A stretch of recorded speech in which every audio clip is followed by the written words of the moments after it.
Assalamualaikum warahmatullahi wabarakatuh. Alhamdulillah wassalatu wassalamu ala Rasulillah. Amma ba'du.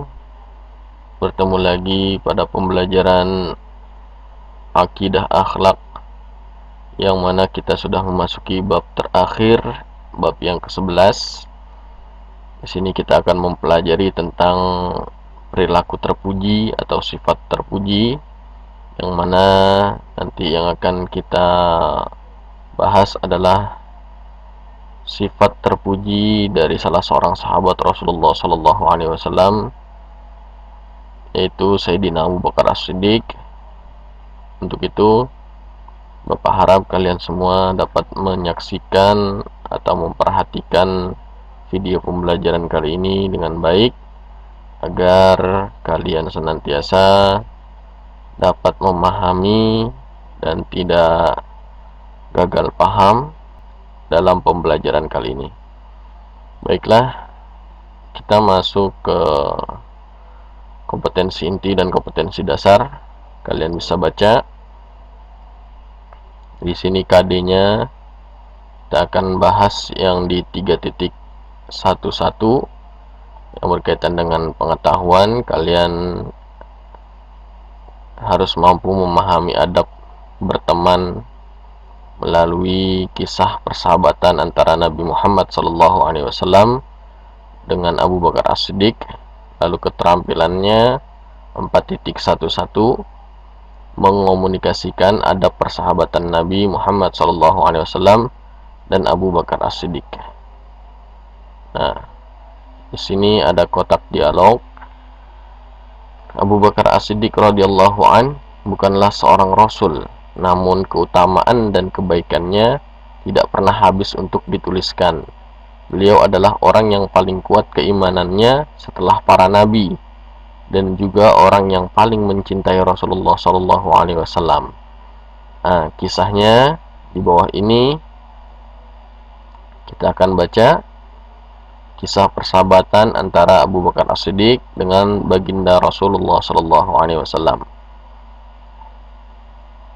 Ketika Nabi Sallallahu Alaihi Wasallam mendatangi Abu Bakar As-Siddiq dan mengabarkan bahwa waktu hijrah telah tiba untuk mereka, Sayyidatina Aisyah radhiyallahu anha yang saat itu berada di rumah Sayyidina Abu Bakar As-Siddiq mengatakan, saat kami sedang berada di rumah Abu Bakar, ada seorang yang mengabarkan kepada Abu Bakar kedatangan Rasulullah SAW dengan menggunakan cadar atau penutup muka. Beliau datang pada waktu yang tidak biasa. Kemudian beliau, yaitu Rasulullah SAW, meminta izin untuk masuk dan Abu Bakar mengizinkannya. Lalu Rasulullah SAW bersabda, perintahkan semua keluargamu untuk hijrah. Lalu Sayyidina Abu Bakar menjawab, mereka semua adalah keluargamu wahai Rasulullah.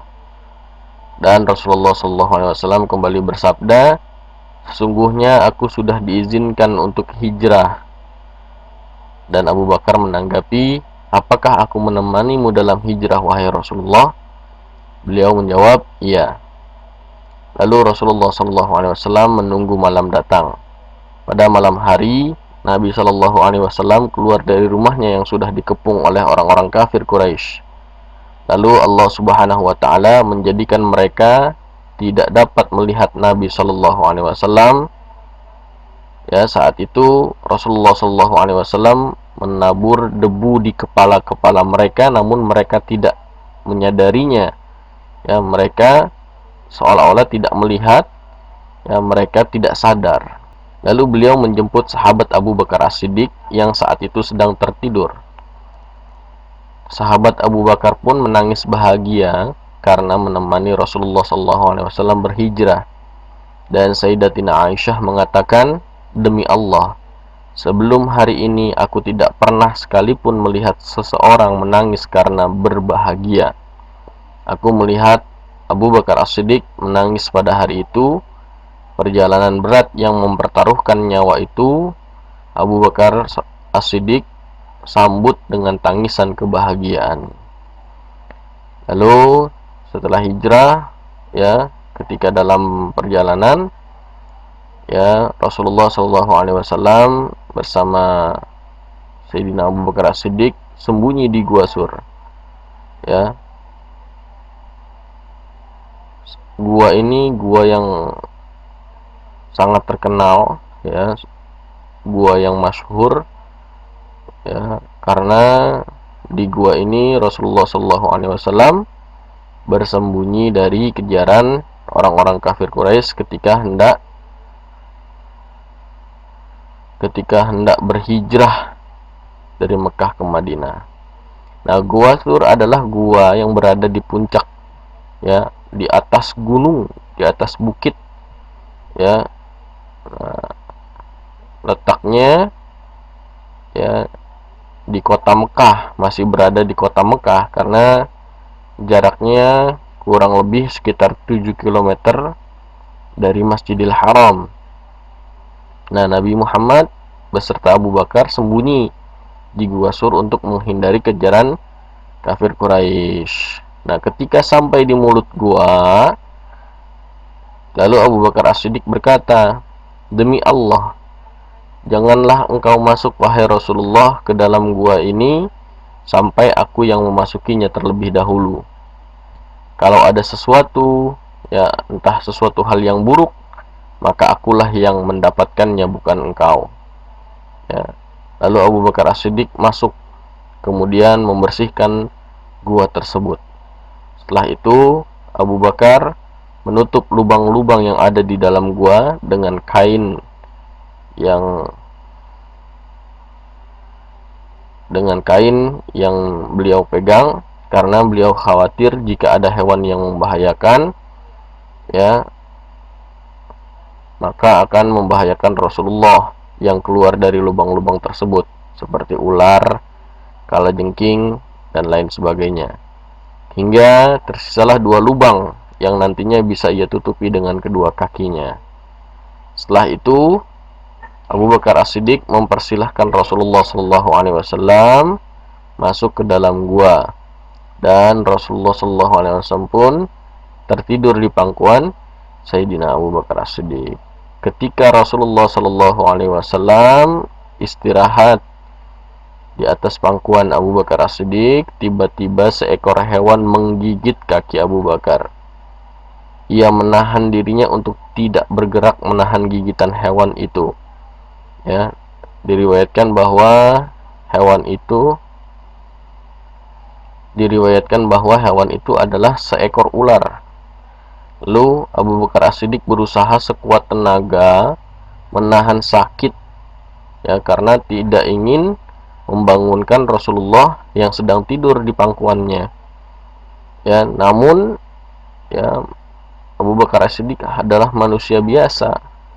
Rasa sakit yang semakin menjadi akibat sengatan hewan itu membuat air matanya menetes dan terjatuh di wajah Rasulullah Sallallahu Alaihi Wasallam. Nah, lalu Rasulullah pun terbangun, kemudian bertanya, "Apa yang menimpamu wahai Abu Bakar?" Lalu Abu Bakar menjawab, "Aku disengat sesuatu." Kemudian Rasulullah mengobatinya. Ya, dalam satu riwayat disebutkan bahwa Nabi mengobati Abu Bakar dengan ludah beliau. Nah, melindungi Nabi dari teriknya matahari. Diriwayatkan oleh Imam Bukhari, Abu Bakar menceritakan hijrahnya bersama Nabi. "Kami berjalan di siang dan malam hari hingga tibalah kami di pertengahan siang. Jalan yang kami lalui sangat sepi, tidak ada seorang pun yang lewat. Aku melemparkan pandangan ke segala penjuru, apakah ada satu sisi yang dapat kami jadikan tempat berteduh. Akhirnya pandanganku terhenti pada sebuah batu besar yang memiliki bayangan. Lalu kami putuskan untuk istirahat sejenak di sana. Aku ratakan tanah sebagai tempat istirahat Nabi Shallallahu Alaihi Wasallam. Lalu kuhamparkan sehelai jubah kulit dan mempersilahkan beliau untuk tidur di atasnya. Istirahatlah wahai Rasulullah." Beliau pun beristirahat. Setelah itu aku melihat keadaan sekitar. Apakah ada seseorang yang bisa dimintai bantuan? Setelah itu aku melihat keadaan sekitar. Apakah ada seseorang yang bisa dimintai bantuan? Aku pun bertemu seorang pengembala kambing yang juga mencari tempat untuk berteduh. Aku bertanya kepadanya, "Wahai anak muda, engkau budaknya siapa?" Ia menyebutkan nama tuannya, salah seorang Quraisy yang kukenal. Aku bertanya lagi, "Apakah kambing-kambingmu ini memiliki susu?" "Iya," jawabnya. "Bisakah engkau perahkan untukku?" Ya, mintanya Abu Bakar As-Siddiq. Ia pun mengiyakannya. Setelah diperah, aku membawa susu tersebut kepada Nabi dan ternyata beliau masih tertidur.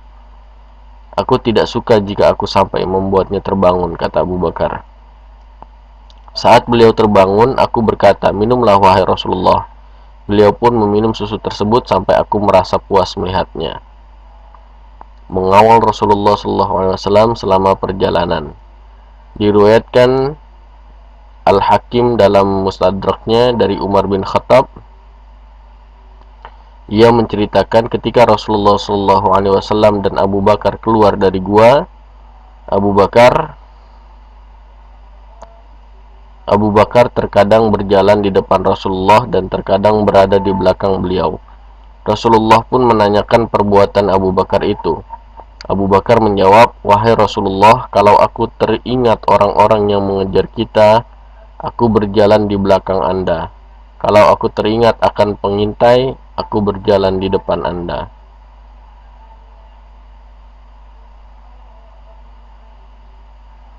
Apa yang dilakukan Abu Bakar ini menunjukkan kecintaan beliau yang begitu besar kepada Nabi Shallallahu Alaihi Wasallam. Ia tidak ingin ada sedikit pun yang mengancam jiwa Nabi. Jika ada mara bahaya menghadang, ia tidak ridha kalau hal itu lebih dahulu menimpa Nabi. Nah, demikianlah kisah indah dari sahabat Rasulullah, yaitu Sayyidina Abu Bakar As-Siddiq bersama Rasulullah SAW, yang mana pada saat itu mereka, ya, Rasulullah dan Sayyidina Abu Bakar melaksanakan perintah dari Allah, yaitu hijrah dari kota Mekah ke kota Madinah. Nah, Rasulullah ingin bersama Abu Bakar ketika hijrah, dan Abu Bakar pun sangat mencintai Rasulullah. Inilah kecocokan ruh, ya, sebagaimana disabdakan Nabi, "Ruh-ruh itu bagaikan pasukan yang berkumpul atau berkelompok.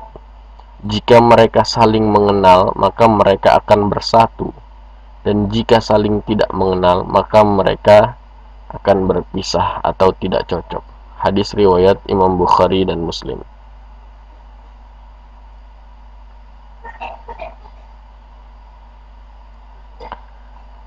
Nah, adab terhadap teman. Islam tidak hanya mengatur tentang hubungan manusia dengan Allah, tapi juga antara manusia dengan manusia. Manusia adalah makhluk sosial yang saling membutuhkan satu sama lain, dan Islam sendiri telah meletakkan hubungan antar manusia sebagai sesuatu yang besar dan penting. Teman adalah orang yang tidak akan pernah terlepas dari hidup kita. Keberadaannya tentu tidak akan jauh dengan keberadaan kita. Memiliki seorang teman yang baik adalah sebuah anugerah, terlebih teman yang akan membawa kita semakin mendekatkan diri kita kepada Allah Subhanahu wa taala. Maka dari itu, Islam mengajarkan kita untuk memilih teman yang baik, ya, agar dapat menuntun kita atau mengajak kita dalam kebaikan, ya, di dalam urusan dunia ataupun urusan akhirat kita.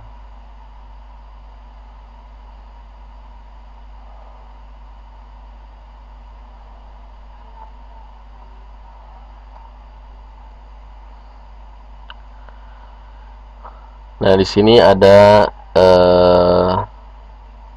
adab bergaul dengan teman, ya. Pergaulan artinya berteman. Nah, berteman ini pasti ada cara-caranya, tidak sembarangan hanya berteman-teman saja. Cara berteman yang baik disebut dengan adab bergaul. Dengan siapa saja kamu harus bergaul dengan baik dan benar, terutama dengan sesama muslim hendaknya selalu berdamai, menjalin pertemanan, persahabatan, persaudaraan. Dalam Al-Quran Allah berfirman surat Al-Hujurat ayat 10, Asta'idzu billah, innamal mu'minuna ikhwatun fa aslihu baina innamal mu'minuna ikhwatun fa aslihu baina akhwaykum wattaqullaha la'allakum turhamun.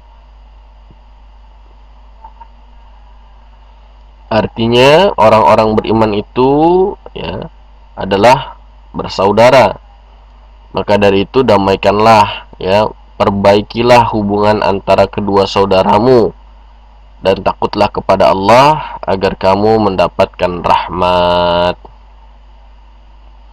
Nah, di sini ada adab bergaul terhadap teman sebaya.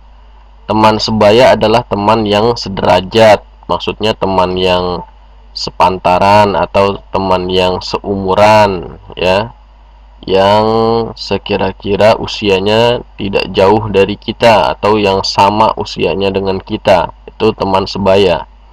Nah, contohnya teman sekelas di sekolah, ya, biasanya umurnya sama atau beda setahun, ya, lebih muda atau lebih tua. Nah, teman belajar atau teman bermain, nah itu biasanya teman yang seumuran dengan kita. Nah, sesama teman sebaya harus saling menolong, menghormati, dan saling peduli satu sama lain. Adab bergaul dengan teman sebaya diantaranya, yang pertama, kalau bertemu harus memberi salam, ya, atau menyapa. Lalu yang kedua, selalu bermuka manis dan ramah, ya, jangan cemberut, jangan marah, jangan jutek. Nah, yang ketiga, menepati janji, ya, jangan ingkar janji, jangan berbohong, nggak boleh. Yang keempat, ikut senang atas kesenangan teman, ya, nggak usah iri. Kalau teman lagi senang, harusnya kita senang juga, ya, gitu. Yang kelima, tidak boleh memperolok-olok dan memberi gelar yang tidak baik. Nah, ini nggak boleh nih, biasanya ngatain atau ngejelek-jelekin atau manggil orang dengan nama yang tidak baik, ya. Misalkan, kamu kuntet, ya. Misalkan, kamu si pendek, atau kamu si gendut. Nah, itu nggak boleh, ya, nggak boleh memperolok-olok, ya, nggak boleh ngasih gelar yang jelek. Kemudian yang keenam, tidak boleh bersifat iri hati dan menaruh curiga bila tidak ada bukti. Nah, ini juga nggak boleh, ya. Barang kita hilang atau barang kita nggak ada di tempatnya, ya, kita curiga nih, wah ini pasti dia nih. Wah, itu nggak boleh. Nah, yang ketujuh, cepat-cepat minta maaf dan memberi maaf atas segala kesalahan, ya. Jadi kita harus legowo, ya, kita minta maaf dan memberikan maaf jika, ya, terdapat kesalahan. Nah, kemudian adab bergaul dengan orang yang lebih muda. Kalau tadi dengan sepantaran, dengan teman sebaya. Nah, sekarang dengan orang yang lebih muda dari kita, ya, seperti adik kita, ya, seperti adik kita, ya, atau adik kelas, atau orang-orang yang umurnya lebih muda dari kita. Nah, bagaimana caranya? Yang pertama, menyayangi mereka seperti adik sendiri, ya. Misalkan ada anak kecil yang umurnya lebih muda dari kita, ya, sayangi mereka seperti adik kita sendiri. Kemudian membantu mereka bila mengalami kesulitan, ya, kalau ada anak kecil yang mengalami kesulitan, bantuin, adek sini deh kakak bantu, ya, kayak gitu. Kemudian memberi petunjuk dan membimbing mereka dengan sabar, ya, jangan kamu nih udah diajarin gini gini gini susah banget. Nah, itu nggak boleh, ya. Kemudian berbicara dengan sopan, ya, bicaranya yang baik, aku, kamu, ya, jangan pakai lo gue, kalau bisa, ya, pakainya aku, kamu yang baik, ajarin. Kemudian nomor 5, memberi.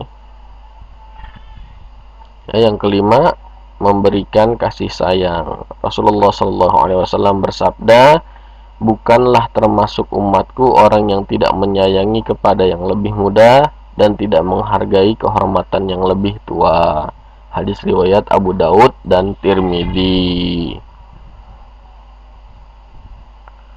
Nah, di sini ada beberapa hal yang dapat diperhatikan dalam bergaul dengan orang yang lebih tua. Nih, adab orang yang lebih tua, bergaul dengan orang yang lebih tua dari kita. Kalau tadi teman sebaya dan orang yang lebih muda dari kita. Nah, sekarang bagaimana kalau ada orang yang lebih tua dari kita? Bagaimana cara kita bergaul dengan mereka? Yang pertama, ya, kita hormati mereka dengan sepenuh hati dan senantiasa mengikuti nasihat mereka dalam kebaikan. Ya, kita hormati, ya, jangan malah kita angkuh, sombong, ya, atau kalau istilahnya songong. Nah, itu nggak boleh.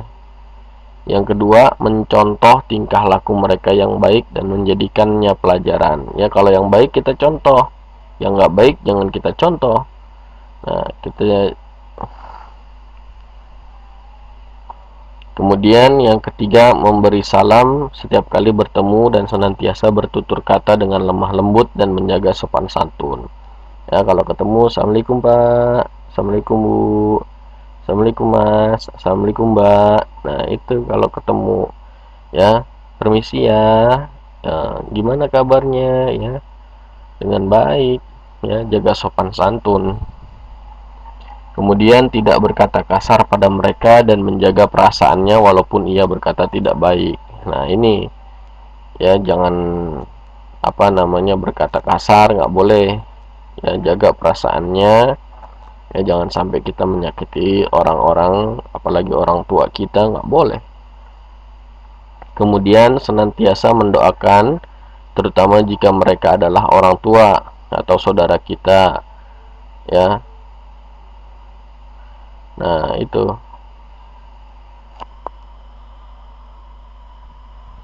Ya, apalagi orang tua, doain Rabbighfirli wali walidayya warhamhuma kama rabbayana shighara.